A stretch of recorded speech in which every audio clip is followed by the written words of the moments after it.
Então você decide publicar isso? O que está acontecendo? Bem, acontece que pra mim é surpresa, né? Nenhum meio de comunicação fala sobre o caso Cote Cabezudo. Isso me surpreendia muito. Eu tendo divulgado. Normalmente, quando alguém divulga uma informação, outros meios, uma informação relevante. Sobre um estuprador em série que violentou dezenas de garotas. Sim, E com uma estrutura. e que distribuiu exato essas imagens em sites pornográficos pagos, hein? E eu me deparo com um silêncio ensurdecedor. Não me surpreendeu, pois foi o primeiro que fiz. Quando recebi a informação, comecei a investigar e a buscar, a comparar o que tinha chegado até mim. E conversei com um amigo meu que tinha sido um alto cargo da Ertzaintza, a Polícia Autônoma Basca, nos anos em que trabalhei em Bilbao. Ele disse: Agora estou aposentado, não posso ajudar. É, porque já não tenho acesso à documentação e tal. Então você me pergunta: conheço o Cote Cabezudo? O caso Cote Cabezudo? Meu Shor me disse: Eu conheço perfeitamente, conheço tão bem que, além de ser jornalista, você é amigo, porque já temos uma relação de muitos anos, né? Eu te aviso, meu Shor, que você não faz a menor ideia de onde está se metendo. E como eu gosto de você, te digo: se cuida muito. Porque os grupos de amigos leais eram uma brincadeira, comparado com o assunto em que você está se metendo. E são pessoas muito perigosas e pessoas que matam. Então eu já tinha sido avisado por uma pessoa em quem confio de que eu estava me metendo em um assunto delicado. E eu começo a publicar e percebo que o que acontece é Um vazio. absoluto em nenhum meio de comunicação. Fala sobre o tema história, né? Para mim é difícil lidar com o ostracismo profissional. E eu então, hein?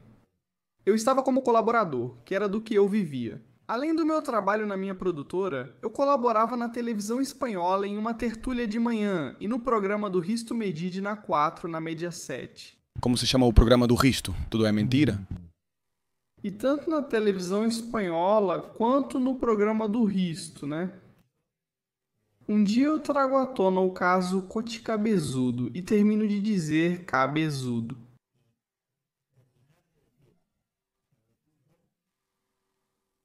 Me cortaram, colocaram um comercial ou um vídeo, sei lá o que, e me disseram que disso não se pode falar. E me despediram. É que é uma coisa que eu não acreditava, né? Mas o que aconteceu? Hein? E com meios de comunicação que se gabam de publicar e contar as verdades? Bem, no caso de Risto Mentira, do Risto Megide, o programa dele se chama Tudo é Mentira. Mas, hein? Eles se dizem progressistas e até mencionam Cote Cabezudo. Interrupção. Coloca uma propaganda, coloca um vídeo e me diga o sol. Até aqui chegamos. Por que que você acha que... me conta um pouco do contexto. Imagino que você deve ter feito muita coisa. Mua. Você deve ter refletido muito sobre o porquê desse caso específico ter disparado o alarme tão forte. E foi tão difícil pra você. Bem, isso que eu te contei sobre o depoimento de Cote Cabezudo no tribunal, né? Pois é muito ilustrativo, não é? Que esse senhor dissesse no depoimento que tem vídeos sexuais nos quais aparecem pessoas importantes. E depois, o que eu encontrei, porque eu insisto, eu não falo de conspirações, tá? Pessoas importantes, né? E eu publiquei, viu?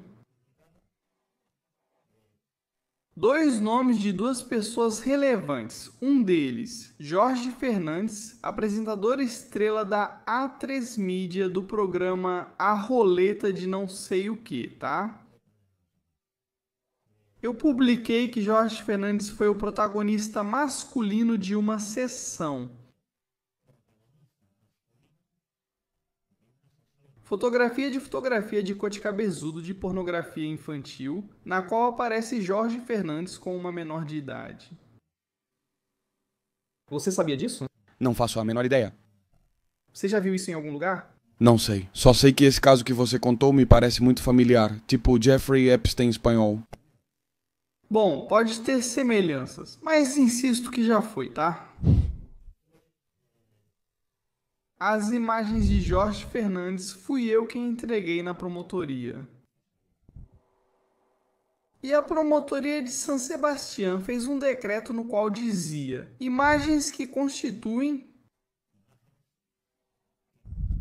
Um crime? de pornografia infantil, do qual Jorge Fernandes é o protagonista, e não pôde iniciar ações judiciais porque o crime já havia prescrito. Porque as imagens eram de anos atrás. Eu liguei para Jorge Fernandes antes de entregar na promotoria, porque Jorge Fernandes...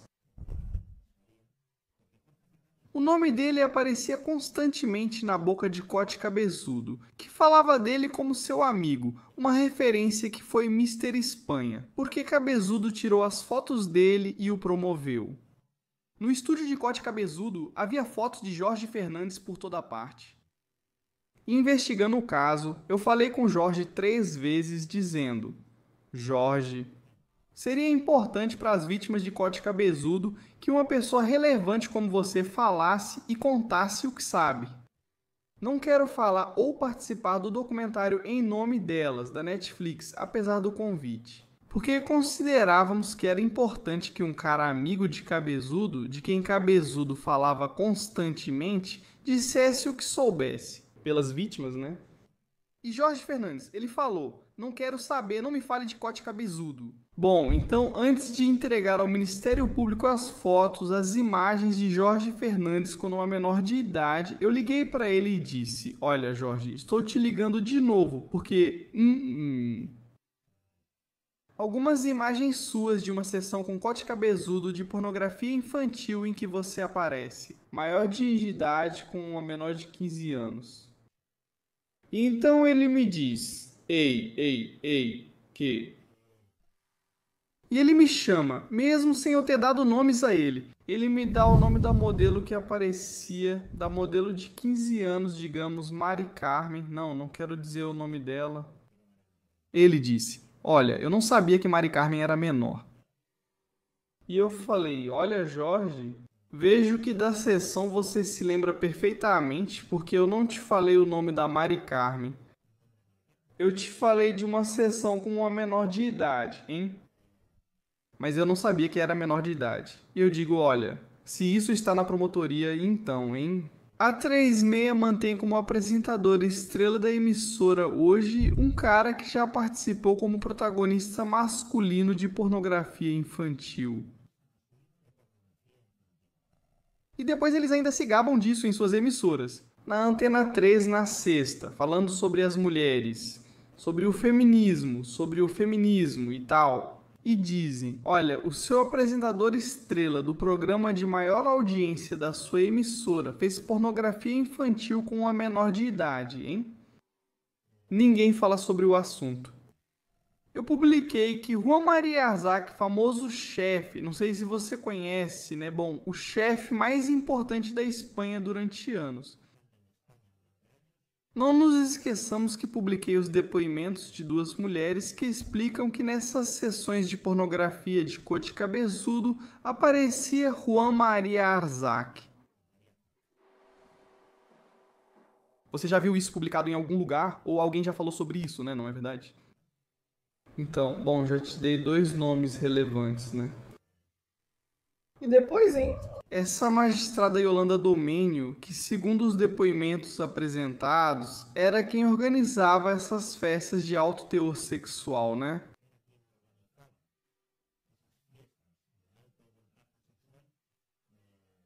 Yolanda Domênio apresentou uma queixa contra mim e contra Mário Dias, o advogado das vítimas de Cote Cabezudo.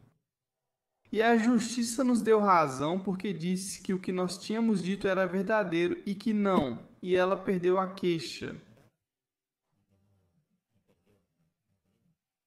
E para você ter uma ideia, Jota, e para que os espectadores tenham uma ideia do nível de proteção que teve Cote Cabezudo, esse estuprador em série, hein?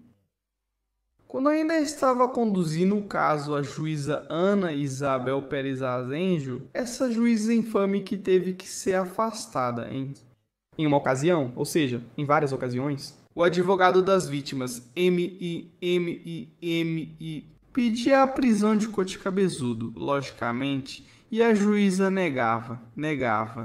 E em uma ocasião, o promotor Bermudes da audiência de San Sebastián, vocês sabem que o Ministério Público é hierárquico e um promotor, se um chefe manda ele fazer algo, ele tem que fazer. Então o promotor Bermudes, diante do enésimo pedido de prisão de Cabezudo, ele disse ao seu superior: como vocês sabem, o Ministério Público é hierárquico.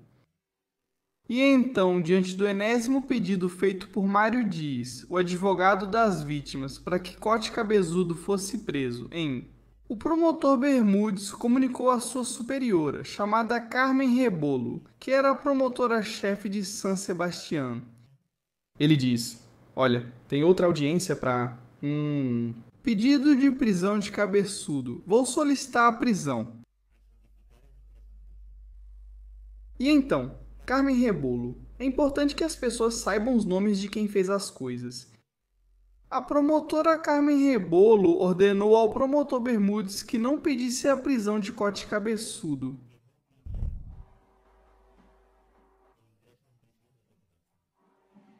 E então o promotor Bermudes, que é um homem honrado e decente, disse: bom, se você me dá a ordem de não pedir a prisão, então eu não peço.